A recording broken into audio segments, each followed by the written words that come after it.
was over in England, my brother-in-law's brother asked me, what is beat? And so I told him.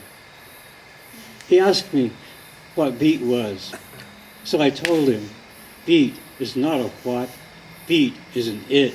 It's jazz blues crying out on a night of moody stars over a city that never sleeps. It's a struggle of hard bones and empty bottles.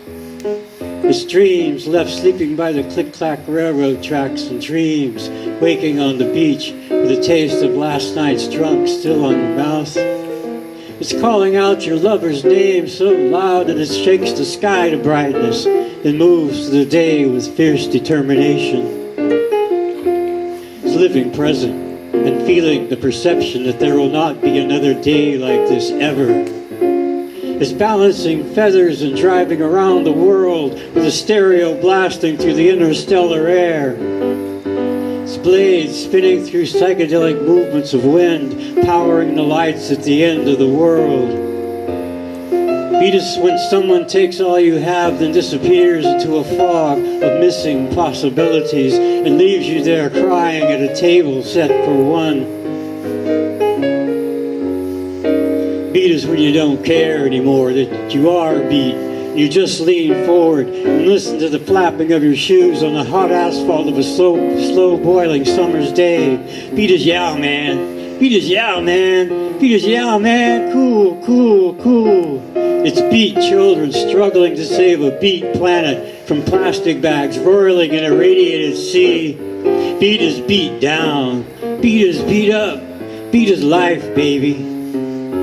It eats into you like a hungry worm, breaks over you in waves of spent notes filling wildly from some musician's pinch-lipped horn, then wraps around you like a hot, smooth woman on a cool, warm night. Beat is a long, slow cry of distant train whistles in the middle of a long, dark dream. It's knowing that you're standing on a place where one journey begins and another one ends. Beat is watching the vapor trails of airplanes crisscrossing the sky and knowing that you'll be somewhere else when tomorrow burns a new experience inside you. It's tapping shoes and nodding heads and wild screams when you can't contain the joy that's inside you. It moves your feet, propels you across the floor, and throws you into the arms of a pretty girl while the musician on stage is smiling because he feels it too. So he starts pounding the piano so hard that the sound is flying out through the electric air as the drummer taps his hi-hat of unexplored possibilities. Beat is finding the rhythm in the poem. Beat is life, man. Beat is life.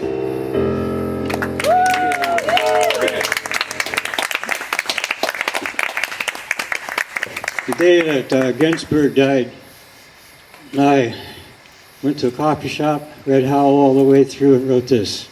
Took out 6 lines. Flight for Allen Ginsberg. I turn inside this dream. It is not a dream in this night. It is not a night, but the dawn of a new day. You lie silent now, sleeping the sleep of kings. And king you were of words so sperm.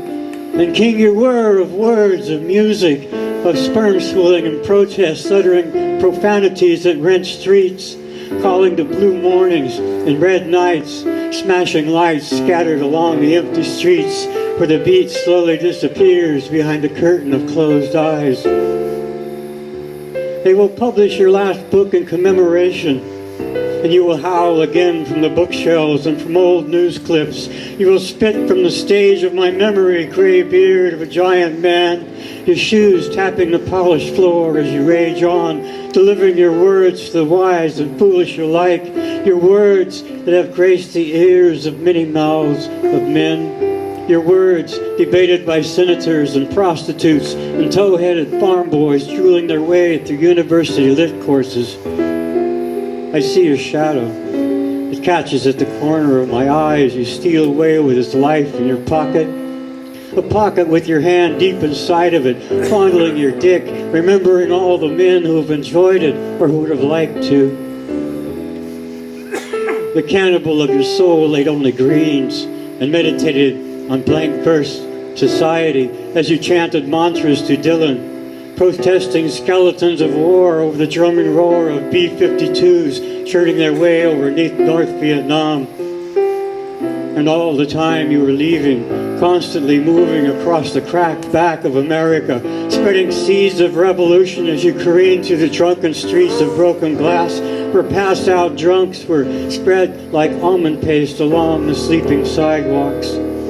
You filled the cracks with the best of them when you spread your sheets of writing and love. And when you slept at night, your dreams struggled against the iron pillar of self. I saw you sleeping inside your matted dreams. I saw you sleeping in boxcars that rattled along the roads.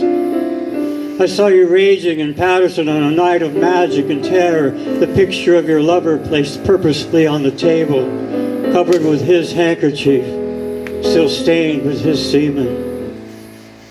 I saw you, and then you were gone, traveling in short waves above me, opening your hairy wings, lifting above me, saying, right, this night of my passing I will be here above you.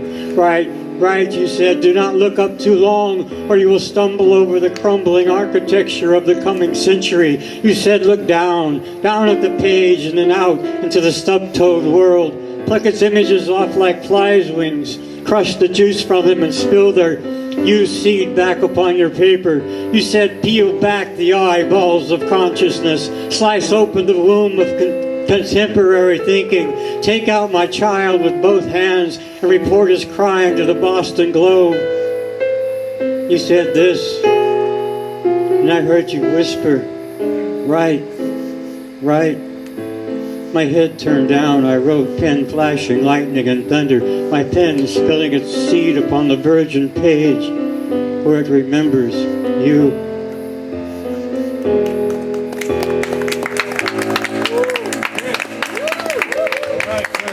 Two pints to take me off to sleep and rest my weary head. A cup of tea, then off to bed will keep this heart from dread. Then the night will come and hold me here within her arms so sweet. She'll make me dream and softly sing me off to peaceful wanderings. And if tomorrow should greet my eyes to open another day, I'll sip another pint or two and then be on my way.